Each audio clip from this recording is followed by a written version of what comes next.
यूं तो भगवान शिव की पूजा हर समय की जाती है, लेकिन सोमवार का दिन धार्मिक शास्त्रों के अनुसार भगवान शिव को समर्पित है।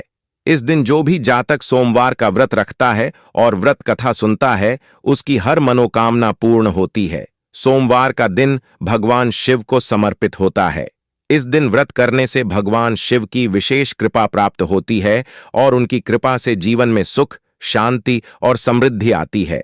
शिव भक्तों का मानना है कि इस व्रत को करने से शिवजी की विशेष अनुकंपा मिलती है और सभी मनोकामनाएं पूरी होती हैं। सोमवार व्रत का हिंदू धर्म में विशेष धार्मिक महत्व है। श्रद्धा, भक्ति और सच्चे मन से इस व्रत को करने वाले जातक की प्रभु हर मनोकामना पूर्ण करते हैं। सोमवार व्रत का पालन करने से विवाह में आ रही बाधाओं का निवारण होता है, आर्थिक समस्याएं दूर होती हैं और धन धान्य की प्राप्ति होती है। सोमवार व्रत कथा। एक दिन भगवान शिव शंकर भ्रमण के लिए जा रहे थे। तब माता पार्वती बोली, मैं भी आपके साथ चलूंगी। तब भोलेनाथ ने कहा, देवी आप मेरे साथ मत चलिए, आपको भूख और प्यास लगेंगी। तब पार्वती जी ने कहा, नहीं महाराज, मैं भी चलूंगी। रास्ते में पार्वती जी को भूख लगने लगी। उन्होंने भोलेनाथ से कहा, हे महादेव, मुझे खीर खांड का भोजन चाहिए। तब शिव शंकर भगवान बोले, मैंने तो आपसे पहले ही कहा था कि आप मत चलिए। तब भगवान शिव शंकर और माता पार्वती वेश बदलकर एक गांव में गए। चलते चलते वह एक साहूकार के घर पहुंच गए। तब साहूकारी ने बोला, महाराज आपको क्या चाहिए? तब ब्राह्मण वेशधारी भगवान शिव शंकर बोले, खीर खांड का भोजन चाहिए। इस पर साहूकारनी ने कहा, अगर खीर खांड के भोजन चाहिए थे तो अपने घर में क्यों नहीं रहे?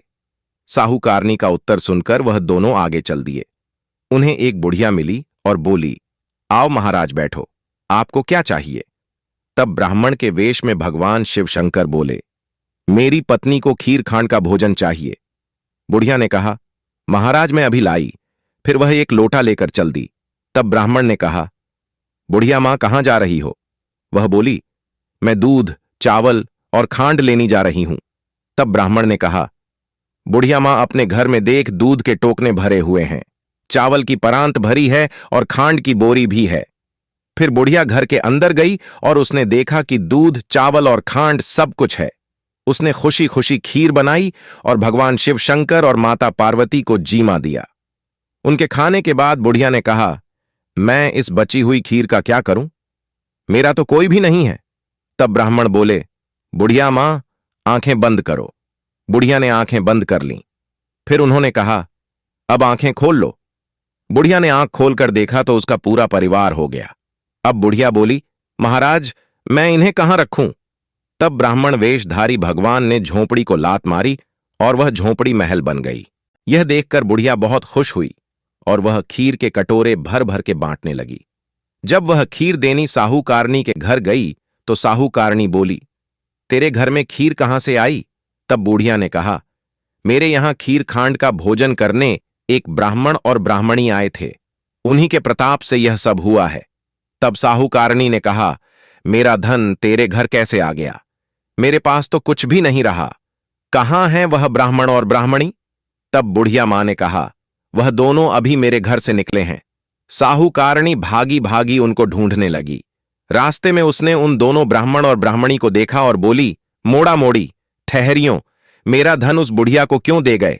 तब ब्राह्मण वेशधारी महादेव बोले, तूने ना करी, तेरे ना हो गई। उसने हां करी, उसके यहां हां हो गई। मैंने तो ना तेरा उठाया और ना ही किसी को दिया। साहूकारनी ने ब्राह्मण और ब्राह्मणी के पैर पकड़ लिए और बोली, महाराज मेरी गलती माफ करो, मुझे कुछ तो दे दो।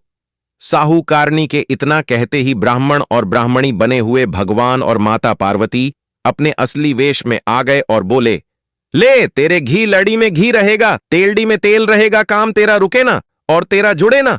इतना कहकर भगवान भोलेनाथ और माता पार्वती अंतर ध्यान हो गए।